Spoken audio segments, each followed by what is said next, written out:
What's up, guys? In this video, we are going to explore how to factor quadratic trinomials when a is going to be equal to 3. And we're going to do that by working through 5 different examples, showing you the process either by factoring in your head as well as using the box method or AC method. I hope you enjoy.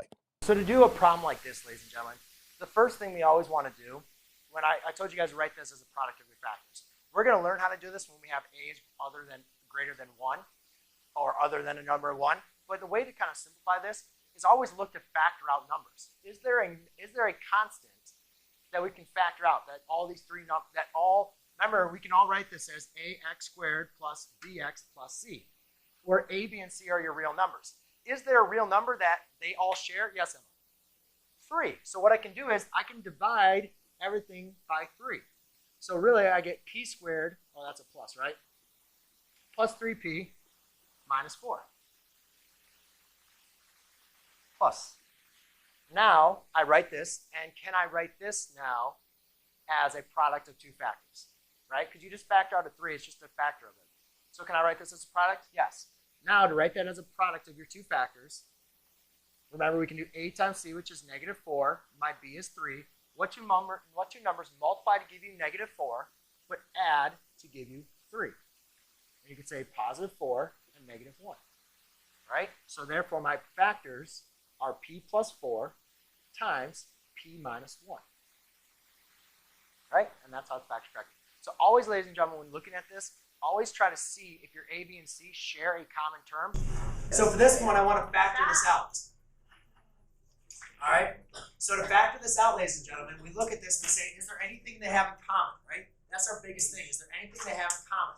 We look at this and we say, no, there's nothing that these three terms have in common. So automatically, I'm going to go through my x, right? And remember, this is ax squared plus bx plus c. Up top, a times c, which is 3 times -5, which is a -15. Then I go to my b. My b is going to be a +14. Okay? Now I need to think to myself, what two numbers for Tansy multiply to give me -15, but add to give me +14? Yes. You need to go to the restroom? No, I was trying to remember. Oh, you lost it? Okay, yes. 15 and -1. Very good.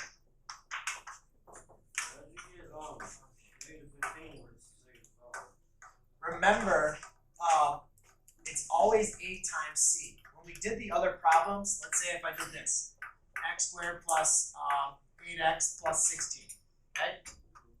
This x is just going to be 16 over +8, right? The reason being is because it's a, b, and c. Your a is 1. What's 1 times 16? 16. That's why I only got the 16 there. But here my a is 3. You got to make sure you multiply.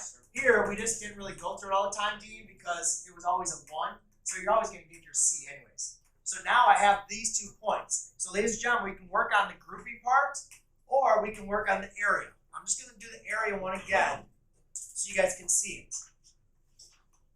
So I create a box, and I throw in the areas that we know. We know 3h squared, we know -5, and now I'm going to include 15h and -1h, which is a -h. So now what I need to look at is, let's ask Ethan again, since he did a good job. Ethan, what two numbers multiply to give me 3h squared? 3h on top and h on the side. 3h times h, right? Now, Ethan, looking at it, where should I put the h? Should I put it here or up here? On top. On top. So the 3 would be here? No, 3 would be on top. Okay, so I should put the 3h on top and the h right there. Right. Okay. The reason why I'm assuming Ethan wants to do that is because h goes into -h. Does a 3h go into -h? No. So I use an h. So now I can say h times 3h is 3h squared. H times -h is a -1. 3h times what gives you 15h? +5. And then let's just check our answer. Does 5 times -1 give you -5? Yes. So my answer are these two binomials. 3h minus 1 times h plus 5. And what's different about that, Jeff, is everybody wants to automatically, they forget. That's why I showed you guys this area. It's the area. It's not just what these answers are. Everybody wants to do this. You guys got to understand that that is not the answer. Everybody wants to do that. You got to use the box. If you're not understanding the grouping technique, put them in a square and then factor them out to get 3h minus 1 times h plus 5. Okay? Good. So, main important thing is we have 3x squared minus 16x plus 15, or plus 5. So you did the exact same thing. We understand we can't factor anything else. So to write this as a product of two factors, we're going to use our x, and we just do 3 times 5, which is 15. And then our b, so our a times c, which is ax squared plus bx plus c. Our a times c is 3 times 5 is 15. And our b is going to be negative 16. You got to make sure we bring that negative sign with us. So now I look at what two numbers multiply to give me positive 15, but add to give me a negative 16, and that's why I could see automatically your problem was you didn't have the negative 15, negative 1. Now again, the biggest mistake that a lot of students will say is they, just because when a was equal to 1, we would just take our two answers and we say, oh, well, that's your answers. But if you were to check FOIL or multiply these out, you're going to be missing that negative. Or that you notice, exactly, you're not going to get that 3. And even just throwing a 3 in there, it's still not going to get your answer because negative 15 times negative 1 still does not give you 5. So it doesn't even matter. Multiplying that 3 is not going to solve that out. So what we need to do is we need to write out, what we're going to do is we're going to rewrite out 3x squared minus 15x minus 1x, or just x, plus 5. So all I did was I rewrote this equation out with now these two terms that we used. So mathematically, this is the exact same. Negative 15x minus x is still negative 16x. You see what I did? But now, being able to do that, what that allows me to do is now I'm going to factor by grouping, which means I'm going to factor the first two terms and factor my last two terms. So now I look at this and I say, all right, what can I factor out? 3. A 3 and also a x. So when I factor out a 3x, I'm left with an x minus 5. And my whole goal is to get two of these terms together. So since I have a negative x plus 5, I'm going to want to factor out a negative 1, which will leave me now with an x, because right now that's a negative x. You want to make it a positive x. Yeah. So you factor out a negative 1, that leaves you with an x minus 5. And I'm not going to write the negative 1 because we know we can just write that negative sign there. Now we look at it and we say, oh, all right, these two now have an x minus 5 in common, so now you can factor out an x minus 5, and then you'll be left with a 3x. As you remember, there's that minus 1 there, right in there. Now, if we just kind of double check to make sure, does x times 3x, is that going to give you 3x squared? Yep. Negative 5 times negative 1, give you positive 5. And then if we were to do the inner terms, we would check that they'd also give us negative 16. So that's pretty much about it. Welcome, ladies and gentlemen. So what I'd like to do is show you how to factor this polynomial. And you can see this polynomial is a trinomial, right? It has 3 terms, and it's also a quadratic. Now, I can factor this trinomial, but before I even get into factoring trinomials, I always want to see, is there a way we can simplify this? Basically, is there a factor that we can factor out, hence our GCF? So I look at each of my 3 terms, and I see, is there anything that they all share? And unfortunately, there are no common terms that I can factor out. So therefore, the next step is to use our factoring technique for when a is not equal to 1. And to do that, we use our AC method here.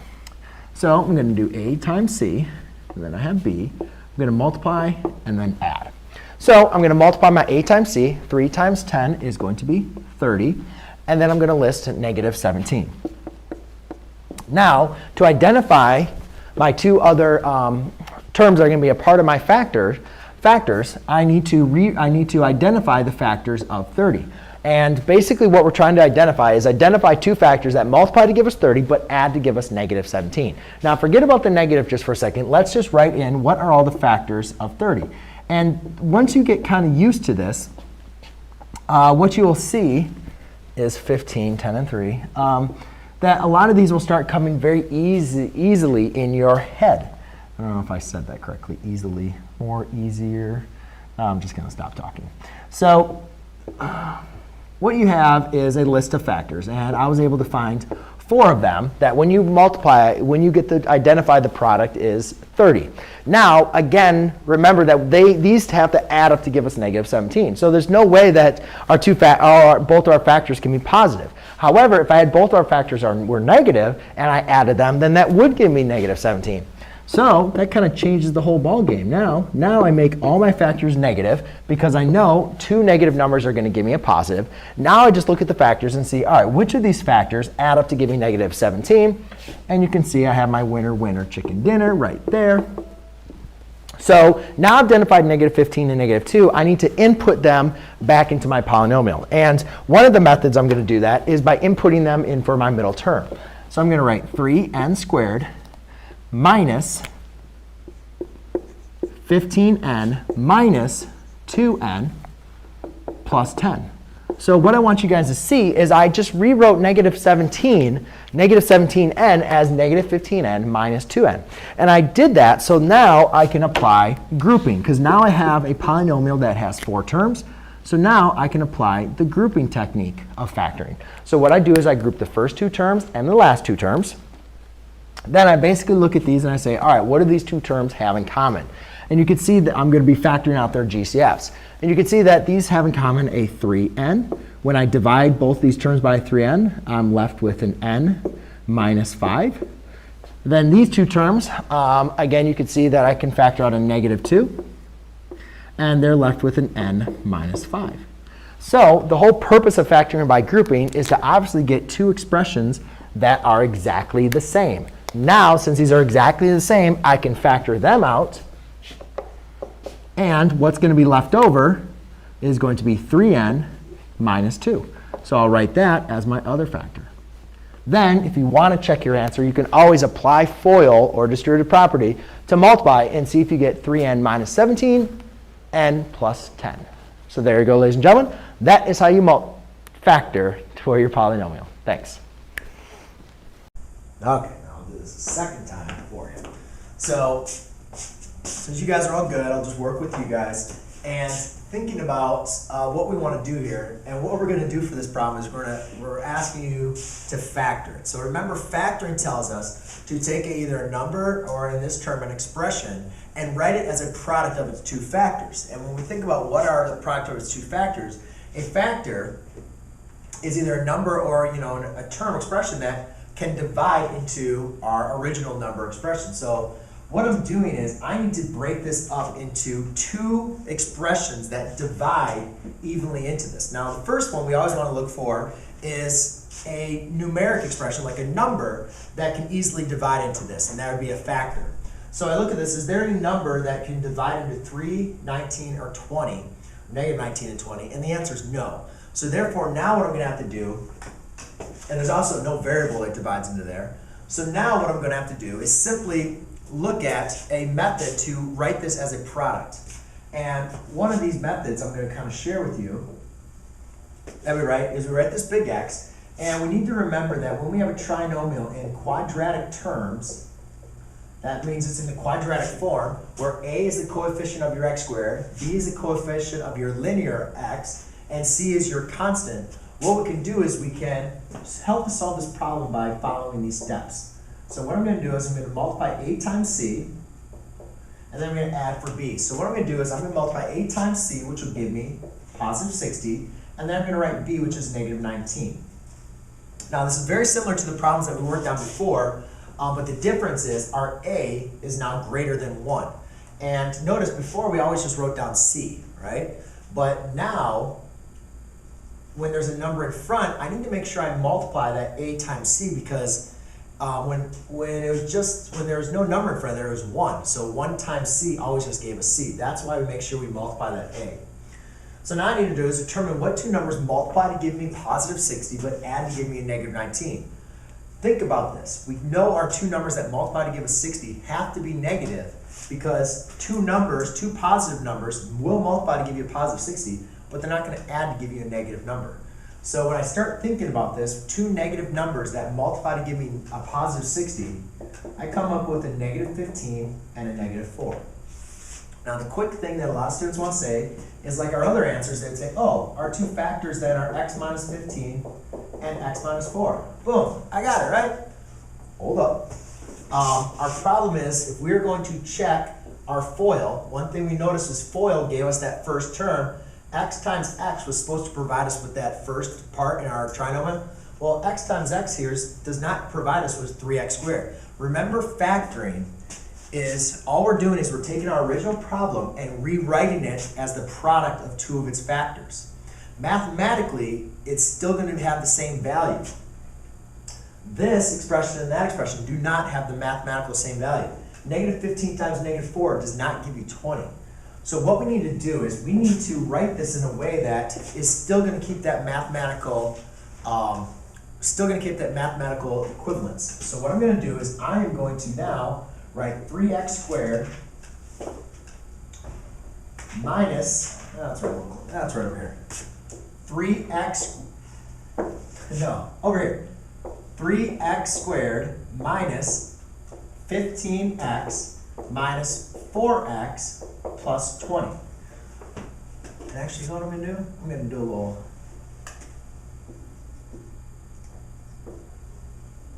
use a little with my markers so you guys can see what I've simply done now is taken my 15 and my 4, they're both negative, and plugged them into the equation.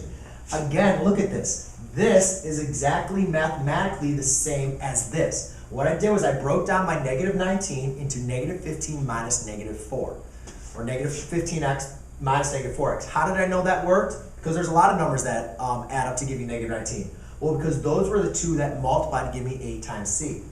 Now what I can do is, since I'm still keeping the structure of this, what I'm going to do now is factor it by what we call by grouping. So I can't, again, look at all these and they all don't share something. So I'm just going to factor the first two terms and this last two terms.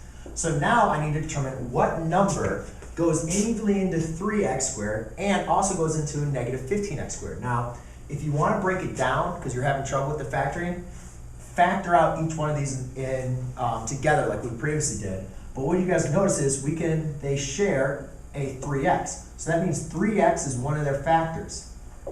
So if 3 is one factor, to find the other factor, you take your number divided by your factor 3, and you're going to get 2.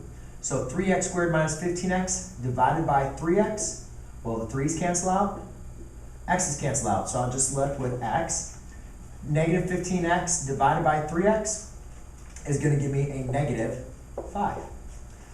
Then I look at the next two terms, negative 4x plus 20. What number evenly divides into negative 4x plus 20? And we could say a negative 4 or a positive 4. And what we're going to do is a quick little distinction. A lot of students want to write a positive 4. Well, what happens when we write a positive 4, that's going to leave us with a negative x, because negative 4x divided by 4 is a negative x, and 20 divided by positive 4 is a positive 5. Quick little tip when I explain it, you need these to be exactly the same to finish up our problem. So rather than factoring out a positive 4, let's factor out a negative 4. Negative 4x divided by 4 gives you now a positive x. 20 divided by negative 4 gives me a negative 5.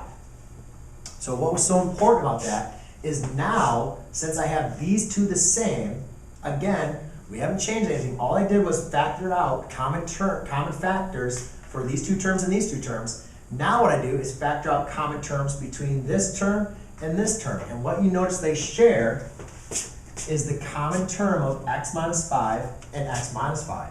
So what I'll do is I'll factor now out an x minus 5, and I'm left with a 3x minus 4. And that's how you factor when your trinomial has a number greater than 1.